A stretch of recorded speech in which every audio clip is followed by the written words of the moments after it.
जय श्री कृष्णा प्रिय भक्तों। आज हम सुनेंगे जेठ माह में सुनी जाने वाली कथाएं। इन कथाओं को पूरा सुनने से सभी देवी देवताओं की कृपा आप पर सदा बनी रहेगी। जेठ संकष्टी गणेश चतुर्थी व्रत कथा।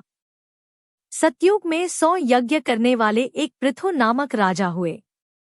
उनके राज्यांतर्गत दयादेव नामक एक ब्राह्मण रहते थे। वेदों में निष्णात उनके 4 पुत्र थे। पिता ने अपने पुत्रों का विवाह गृहसूत्र के वैदिक विधान से कर दिया।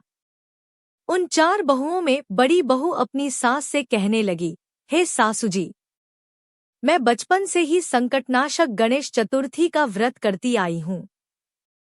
मैंने पितृगृह में भी इस शुभदायक व्रत को किया है। आता है कल्याणी, आप मुझे यहाँ व्रतानुष्ठान करने की अनुमति प्रदान करें। पुत्रवधू की बात सुनकर उसके ससुर ने कहा, हे बहू, तुम सभी बहुओं में श्रेष्ठ और बड़ी हो। तुम्हें किसी प्रकार का कष्ट नहीं है और न तुम भिक्षुणी हो। ऐसी स्थिति में तुम किस लिए व्रत करना चाहती हो? हे सौभाग्यवती, अभी तुम्हारा समय उपभोग करने का है। ये गणेश जी कौन है? फिर तुम्हें करना ही क्या है? कुछ समय पश्चात बड़ी बहू गर्भिणी हो गई। 10 मास बाद उसने सुंदर बालक का प्रसव किया। उसकी सास बराबर बहू को व्रत करने का निषेध करने लगी और व्रत छोड़ने के लिए बहू को बाध्य करने लगी। व्रत भंग होने के फलस्वरूप गणेश जी कुछ दिनों में कुपित हो गए और उसके पुत्र के विवाह काल में वरवधू के सुमंगली के समय उसके पुत्र का अपहरण कर लिया।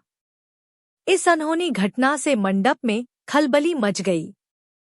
सब लोग व्याकुल होकर कहने लगे, लड़का कहाँ गया? किसने अपहरण कर लिया?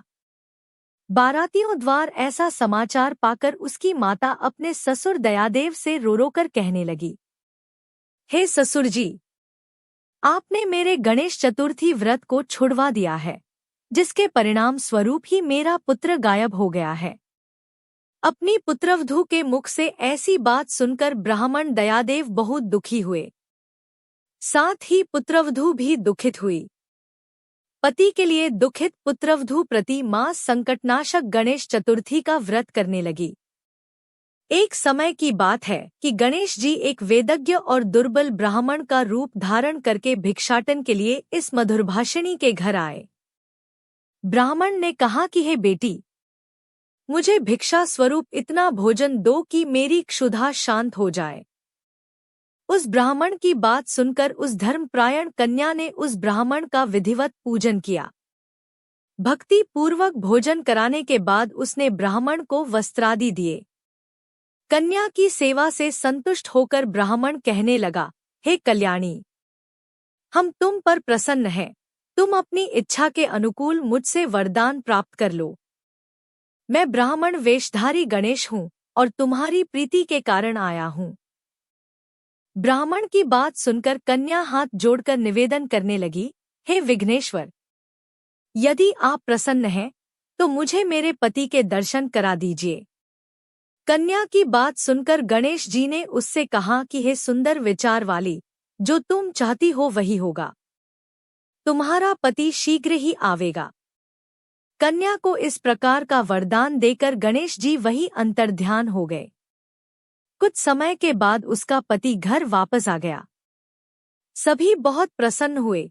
विधि अनुसार विवाह कार्य संपन्न किया। इस प्रकार ज्येष्ठ मास की चौथ सभी कामनाओं को पूर्ण करने वाली है। जेठ मास की दूसरी कथा। कथा उस समय की है जब प्राचीन काल में पृथ्वी पर राजा पृथु राज्य करते थे। पृथु के राज्य में जयदेव नामक एक ब्राह्मण रहता था। ब्राह्मण के 4 पुत्र था। बड़ी पुत्रवधू गणेश चैत का व्रत करना चाहती थी। उसने इसके लिए अपनी सास से आज्ञा मांगी तो सास ने इनकार कर दिया। जब भी बहू अपनी इच्छा अपनी सास के आगे निवेदन किया, सास ने अस्वीकार कर दिया। बहू परेशान रहने लगी। मन ही मन अपनी परेशानी गणेश जी को सुनाने लगी। बड़ी बहू का एक विवाह योग्य लड़का था। गणेश जी ने अप्रसन्न होकर उसे चुरा लिया। घर में उदासी छा गई।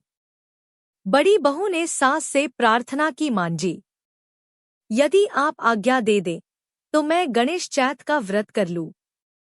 हो सकता है वे प्रसन्न होकर हम पर कृपा कर दें और मेरा बेटा मिल जाए। बुजुर्गों का पोते पोती पर स्नेह तो रहता ही है, अतः उसने आज्ञा दे दी। बहू ने गणेश जी का व्रत किया। इससे प्रसन्न होकर गणेश जी ने दुबले ब्राह्मण का रूप बनाया और जयदेव के घर आ गए। सास और बड़ी बहू ने बड़ी श्रद्धा और प्रेम के साथ उन्हें भोजन कराया। गणेश जी ने तो उन पर कृपा करने के लिए ही ब्राह्मण का वेश बनाया था।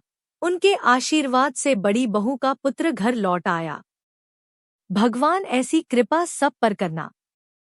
अगर आपको यह कथा पसंद आई हो तो कमेंट बॉक्स में जय श्री कृष्णा लिखकर हमारे चैनल को सब्सक्राइब करके वीडियो को लाइक और शेयर जरूर करें।